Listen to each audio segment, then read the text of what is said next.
Hey y'all, welcome back to my channel. It's time for another ARC vlog, and I have two ARCs for April. First up is Morsel by Carter Keene. I believe this one's a debut, and it's a novella, or I think it's a novella length, about a young woman named Lou who is trying to help her mother get out of poverty, so she takes on this very difficult job, but ends up getting stranded in the Appalachian forest in Ohio, and that's not really a place you want to be stranded, and she's trying to escape, but it seems like something might be stalking her through the woods. So that sounds really cool. It sounds like it's going to be really scary, and from what I recall from the description, I believe it's also going to be dealing with, like, the way, corporations don't care about you, and about sort of corporate culture and capitalism. So I'm excited to see how the book is going to tackle those ideas, especially because it is a fairly short one. I think it's like 200 pages, and I'm always excited to see how an author handles having like a short page count for something like that with really big ideas. So excited to dive into that one. And then also I have The Caretaker by Marcus Cleaver, which is one of my most anticipated reads for the year, because Marcus Cleaver's previous book, We Used to Live Here, was one of my favorite horror books of like 2 years ago. So I am very excited to be diving into The Caretaker. It sounds like we're going to get more like creepy house goodness in this one, because we're following a young woman who takes up a job as a caretaker for a home on the Oregon coast. And when she gets there, it's a little more involved and a little more sinister than she was anticipating. So I think we got some really good ones this month. I'm excited. We have a lot of horror arcs this month, but I think it's going to be a really good time. I am going to dive into Morsel first. I believe that one comes out first on the 14th, I think.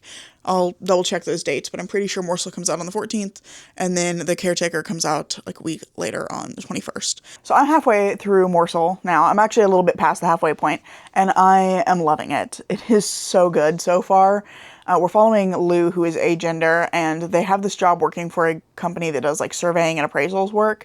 And their job is a little bit on the rocks because their mother has recently become ill, and they've really been struggling with work as a result of the stress of that, because they're now the sole breadwinner for their family. And they are given this opportunity by their boss to do a piece of work that's supposed to be a little bit simpler, sort of an opportunity for them to prove that they can still do their job and to do something that might be a little bit more within their capacity in the current moment. But they have to go out into the Appalachian woods to like survey this piece of property for a conservation group that the boss works with. And everything goes very sinister from there. And I'm really enjoying the way that this book is setting up this really strong feeling of not dread, but like unease, and kind of creating this unsettlingly tense atmosphere. There's all of these conversations that Lou has in the earlier parts of the book that leave the reader with a sense of like, is the person that Lou is talking to being genuine, or are they being sinister? Is there some like darker subtext under what they're saying? Are they threatening Lou? Are they meaning something beyond what they're saying?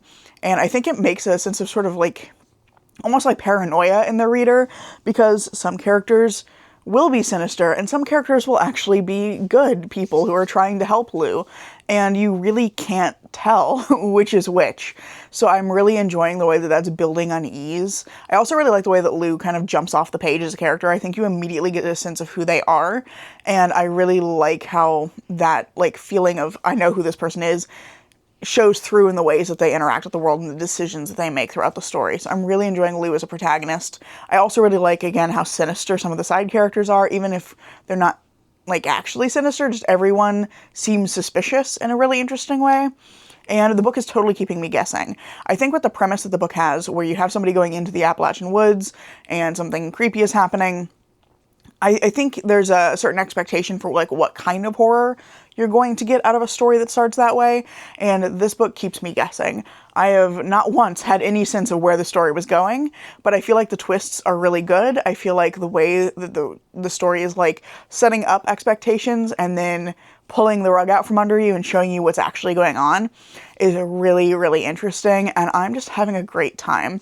I also think it's doing some interesting things with gender, and it's doing some interesting things with kind of Lou's story about generational poverty and capitalism. And, you know, a lot of the book is about this idea of like pulling yourself up by your bootstraps and kind of looking at that idea from a more horror-tinged angle.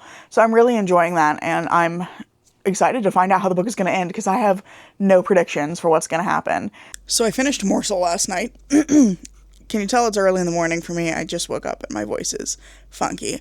But yeah, I finished Morsel last night and I really enjoyed it. I think I'm giving it 4.5 stars. This was a really excellent debut. I really enjoyed throughout the story that we get a really solid sense of who Lou is as a person, and that understanding drives like every decision that Lou makes. Because one of the things that annoys me the most in horror is when you're like watching a character make decisions, you're just like, why are you doing that? That makes no sense. You're putting yourself in danger for no reason.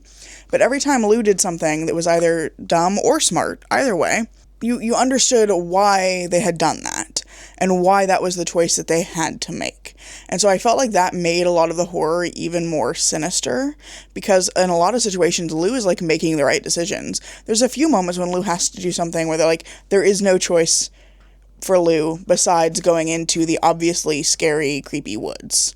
Lou can't do anything other than that. But in a lot of other instances, there's moments where Lou could do multiple different things, and frequently Lou is choosing the right thing. She's doing something practical. They're doing something, like, that's clearly meant to help them. And despite all of those good decisions, the horror is still happening. And I really like that. I like when a character makes the right decisions and then still has to deal with whatever the horror is, because I think that that's scarier, and I think in some ways more realistic. Somebody is trying very hard to protect themselves, and then sometimes the bad thing still happens.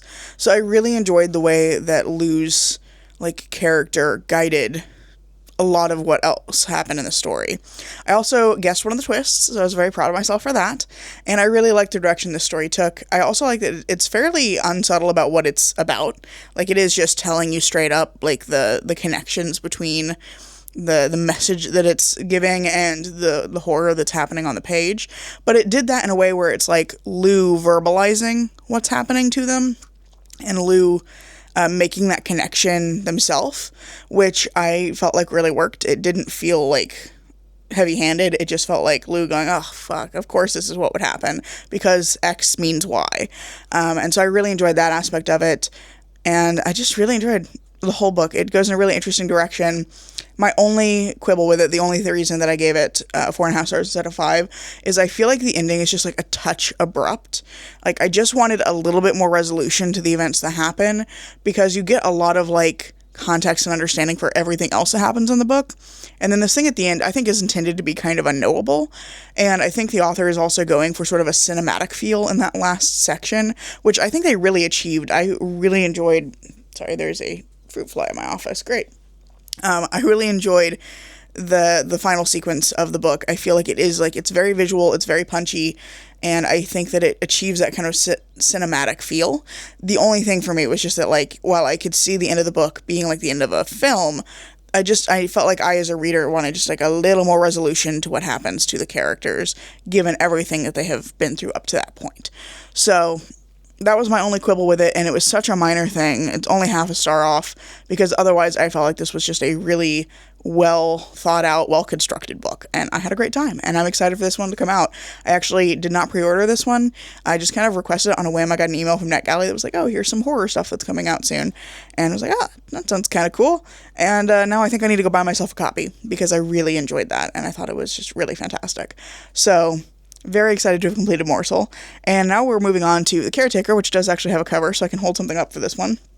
And I'm very excited for this. I've started the prologue. I'm not very far in yet, but I already can get a sense of like what the vibe of the book is going to be, and I think it's going to be really fun. The prologue is following this guy named David who lives in this house, and he, like, several years before this, randomly started having visions that, like, revealed to him the rites that he must follow to save humanity. And so we're seeing David kind of following those rites at the very beginning of the novel, and it sort of gives the sense that maybe something's about to go wrong, possibly.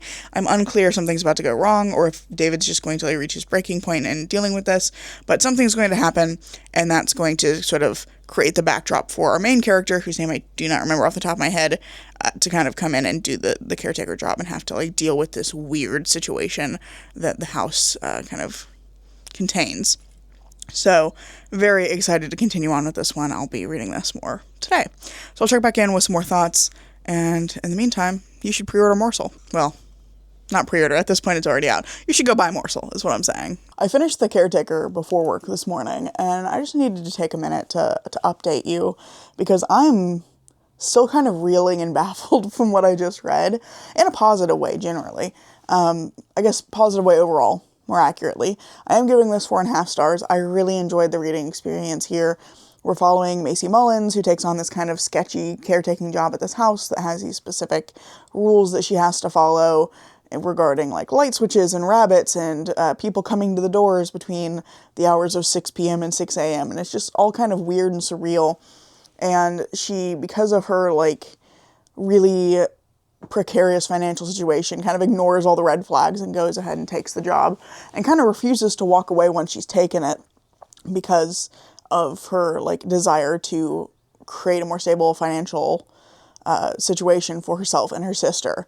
And so she finds herself in this like weird, surreal version of reality where it's really unclear whether the things that she's doing are actually like important, if there's an effect, if any of it is real, or if she's just like slowly losing her mind during the course of the book.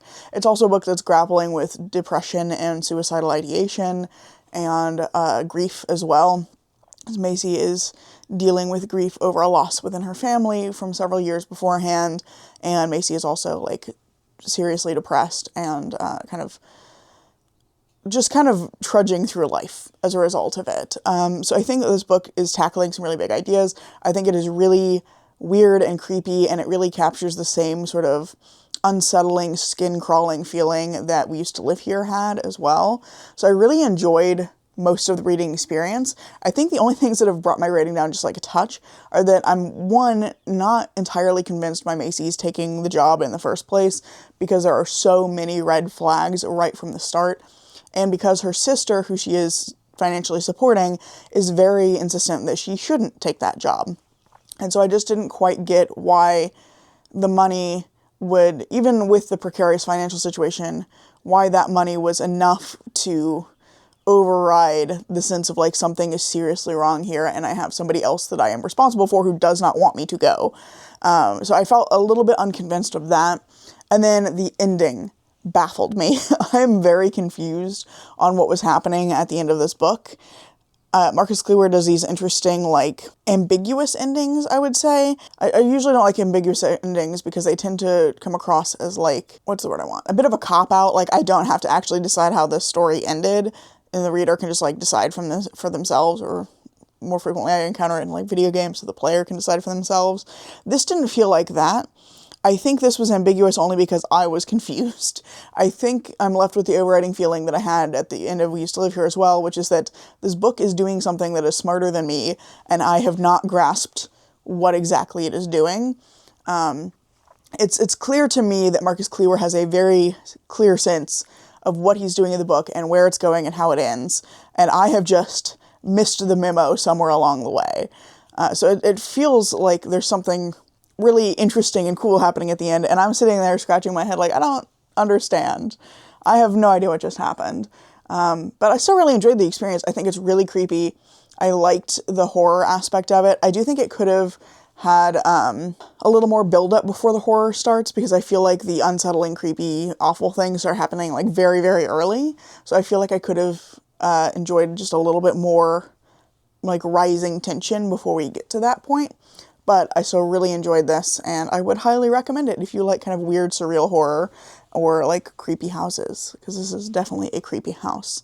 Editing Hope here. I just want to pop in real quick and say that I'm actually downgrading my rating of The Caretaker from a 4.5 star to a 4, so it's just a very slight change, but I think I have more issues with the ending than I originally thought, just kind of on further reflection. I still really enjoyed the book. I think it's really interesting and weird and surreal, and it's an interesting exploration of its central topic, which is depression and suicidal ideation, but I feel like the ending, because of the sensitivity of the topic it's talking about, is too ambiguous. It feels like, what is the author trying to get at with this discussion? And I feel like we just needed a little more clarity, and I think specifically needed more of a denouement in the book, because the book kind of hits a climax, hits this like really dramatic point, and then it just kind of ends. And really, honestly, that's a trend I've been noticing lately. Quite a few of the books I've read recently, I think I've said this about, where it feels like the book just kind of abruptly stops, and most of them have been newer releases. It seems like there's this trend right now where books just kind of hit the climactic moment and then there's not space at the end of the book for the characters to like deal with the fallout of that thing. That part is just like cut off and left out of the story. And I feel like in this particular book that really didn't work. I mean, I think I already said the same thing about Morsel as well. So both were horror books about young people dealing with like financial strain due to capitalist bullshit systems and trying to like find a way to get to financial stability for themselves. And they both kind of have that abrupt like big climactic moment, and then the book is just kind of over. And I feel like in both cases I wanted more fallout from the climactic events. I wanted to see like what happens next. How does that impact the character and the position that they find themselves in? And I feel like that was just my biggest issue with The Caretaker.